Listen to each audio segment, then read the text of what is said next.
Bismillahirrahmanirrahim. Assalamu alaikum. A very good morning to all of you. In our last lecture, we were discussing the present continuous tense, and today we are discussing the past continuous tense. What is that past tense, and what is past continuous tense, and how can you understand the rules and regulation of it? First of all, we have to know about the meaning of what is the meaning of past, mazi, the time which is move on, जो गुज़र जाता है वो आपका क्या कहलाता है? माजी कहलाता है. कंटिन्यूस, जारी. As you know that the tens mean is ज़माना. ऐसा काम जो आपके माजी के अंदर जारी होता है. फॉर एग्ज़ाम्पल, आप क्या करते हैं, किसी को आप बताते हैं, when you are discussing, when you are telling a story to someone, that you are discussing the past. आप पास्ट टेंस के बारे में बात कर रहे होते हैं. किसी को आप बताते हैं कल यहाँ पर इस तरह से कोई इंसिडेंट हो जाता है, कोई भी काम हो जाता है, कोई एक्टिविटी है, घर का कोई काम है, या वैसे ही कोई आप इंसिडेंट हो जाता है, तो आप उसकी कहानी जो है किसी दूसरे को बताते हैं, तो वो क्या होता है, वो आपका काम गुजर चुका होता है. जैसे यस्टरडे आई सा एन एक्सीडेंट, जैसे आप किसी को बताएंगे yesterday I was seeing an accident. ठीक है, तो ये क्या हो जाता है कि आप स्टोरी, एक काम जो होता है जो पास्ट के अंदर होता है, जो माजी के अंदर होता है, जो आपका माजी गुजर चुका होता है उसके अंदर होता है, लेकिन वो उसकी जो कंटिन्यूटी होती है वो जारी होती है. उसकी उसका क्या होता है उसके बारे में बताया जाता है, जो भी काम है वो किस तरह से जो है वो कंटिन्यू होता है. तो it means that the past continuous tense, continuity in the past. It means in the English,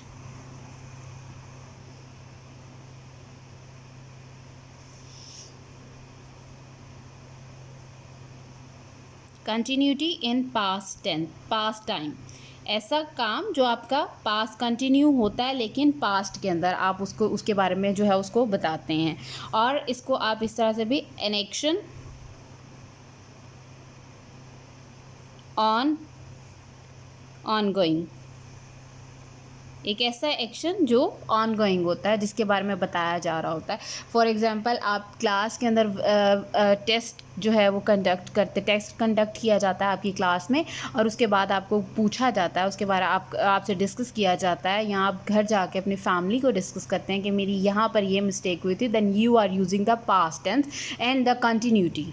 past tense के अंदर जो कंटिन्यूटी होती है, तसलसल होता है, जो जारी होता है काम, वो उसके बारे में आप उसको बताते हैं.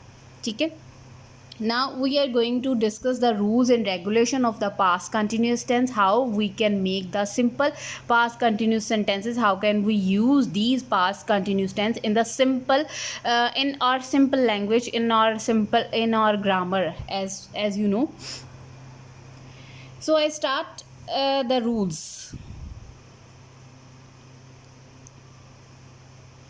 The first one rule is that in English, as you know that the subject formation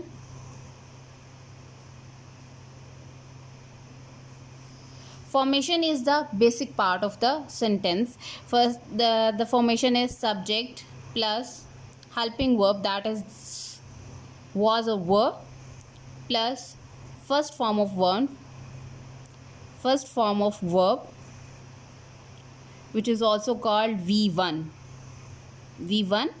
plus addition of ing, because this is the continuous tense, then you have to mention ing, you have to write ing with first form of verb, and the last one is the object.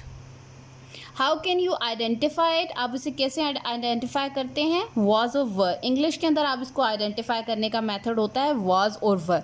जहाँ पर आप was और वर होता है तो वो आपको tense के बारे में पास्ट कंटिन्यूस की तरफ आपको जो है वो इशारा करता है. लेकिन जब आपकी उर्दू के अंदर इसकी पहचान क्या होती है, फ़िक्रे के आखिर में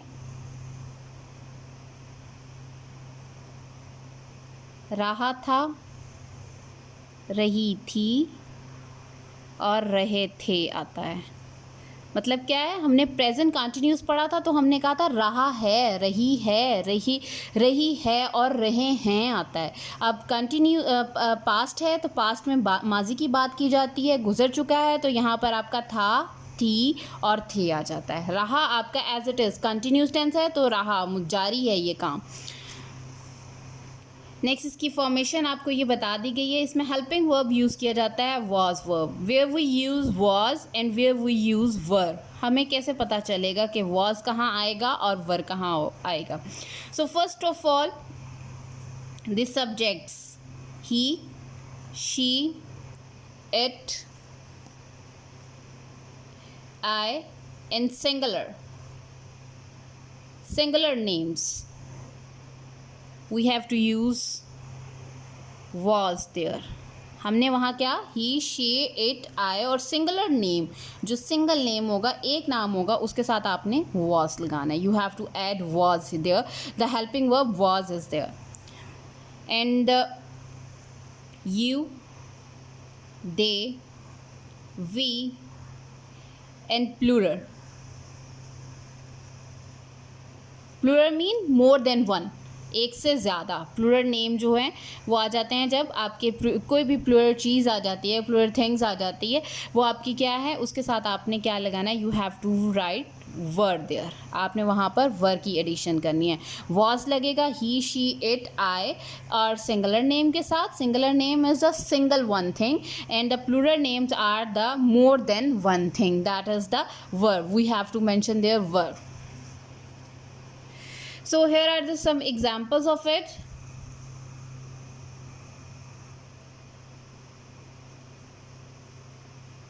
Examples.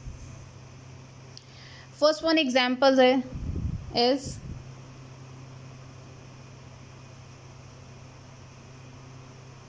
very simple examples। वो स्कूल जा रहा था।